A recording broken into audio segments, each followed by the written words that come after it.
La famille d'Abraham dans la providence de la restauration. Pour que le Messie vienne, il faut le fondement de foi et le fondement de substance.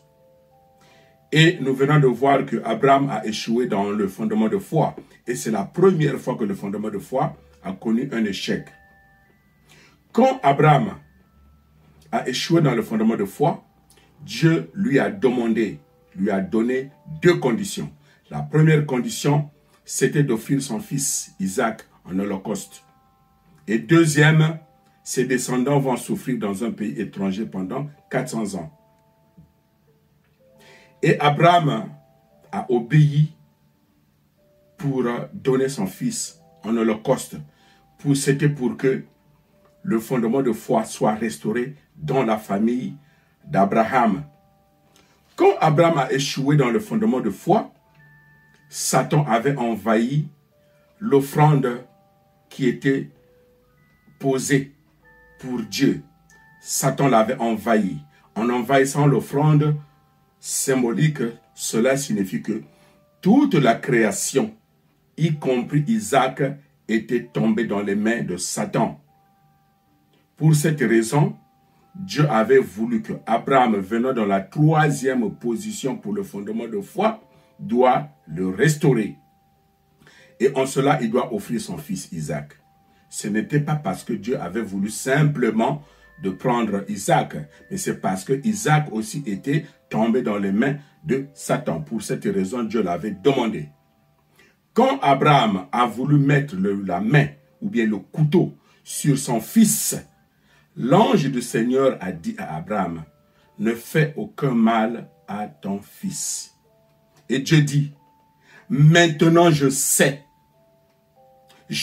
que tu ne m'as pas refusé ton fils. » Cela prouve que Dieu a vu que pour la première fois, un être humain a accepté d'être une offrande pour lui, c'est-à-dire Isaac. Donc, Abraham, en cherchant à sacrifier son fils, c'est comme si lui-même, il se tuait.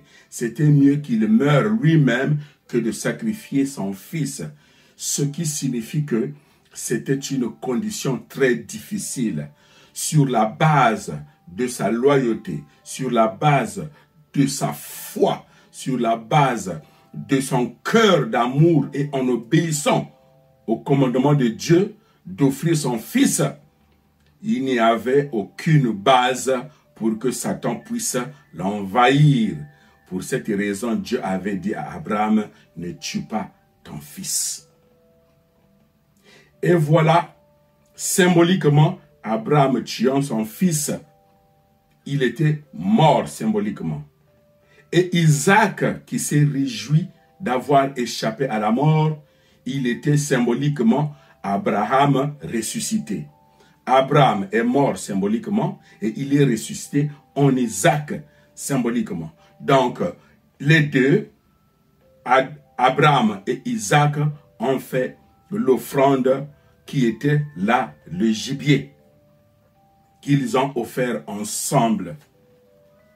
Donc, le fondement de foi a été restauré dans la famille d'Abraham. Abraham, qui est mort symboliquement, il est ressuscité en Isaac symboliquement. Donc, ce passage de loyauté du cœur, la fidélité d'Abraham envers Dieu, a fait que Isaac a hérité du fondement du cœur de son père. Et il est devenu la nouvelle figure centrale qui a posé le fondement de foi. Donc, Abraham a passé sa position à Isaac qui a accepté de mourir et qui, de joie, n'est pas mort. Donc, il se réjouit d'accepter la position de son père.